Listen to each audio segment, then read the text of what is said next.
You may believe that there are more important matters pressing American society today than just pot, but the statistics and contradicting laws will surprise you on how far they really go.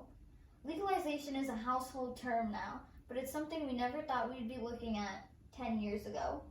Let's look at the laws and what the war on drugs left us, how they affected communities, and why decriminalization is the safest route for Americans. We can begin with the current marijuana laws.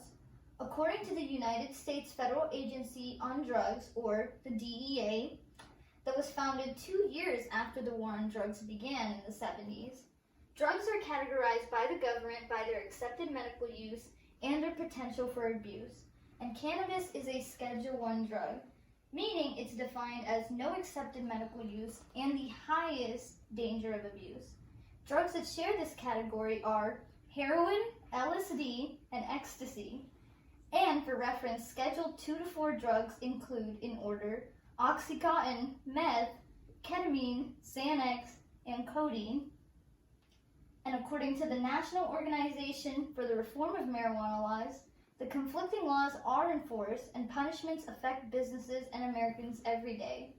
Federally speaking, all cultivation of marijuana is a felony, starting with less than 50 plants, which is punishable up to 5 years in prison and a maximum fee of $250,000. Without a medical card in Florida, any amount of hash is an immediate felony, with incarceration time starting at 5 years. Even though in the same state, Florida's medical marijuana business is booming, and estimated it made $6,026 million in 2018. Next, I will tell you about the causes. The National Organization for Reform of Marijuana Laws gives a look onto the repercussions in action.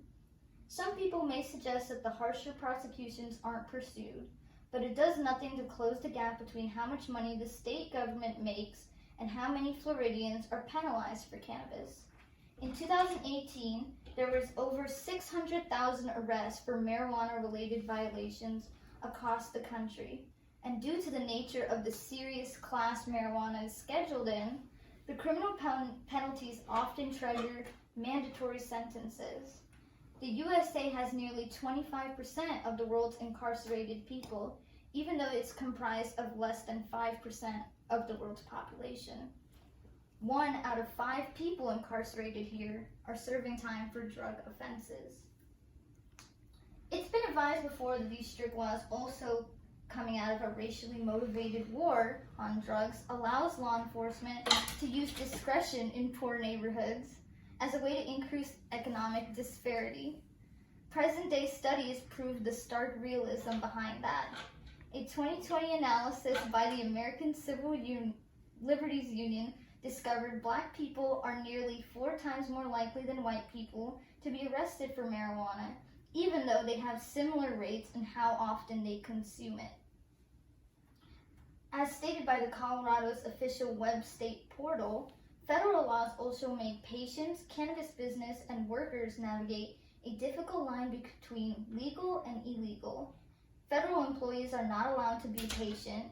Students with any marijuana convictions are not allowed financial aid, federal loans, and could be disqualified from work-study programs. Marijuana is illegal on federal lands, which include subsidized housing, national parks, and military bases. State legal cannabis businesses do not get depreciation on their taxes, so they cannot write off construction, equipment, or their employees. They aren't allowed to use loans, banking accounts, or credit cards.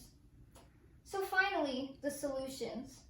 According to an article entitled Rethinking Federal Marijuana Policy by Ed Chung, the VP at the Center for American Progress, decriminalizing and descheduling is the next step to a safer, more equal justice for all patients of marijuana. Removing marijuana from Schedule I status will allow for more modern and thorough research, safer ran businesses, and facilitate job creation and taxation. People of color incarcerated can be better represented in a multi-million-dollar business instead of underrepresented in jail. The Bureau of Justice Statistics found that people in state and federal prisons are nearly 3 times more likely to report having a disability than non-incarcerated people. According to an article entitled Colorado After Legalization Statistics and What They Mean, when we try to think about what legalization would really look at, we look at Colorado. We can look at this data as a preview for what legalization recreationally would look like, as Colorado is the longest state to have cannabis legalized in 2014. Colorado experienced a higher than expected tax revenue that the department put back into school bullying programs, dropout prevention, and other public school funds. Crime rates for drugs dropped 56% in Colorado, and teen marijuana use dropped. Graduation rates have increased, and dropout rates have decreased.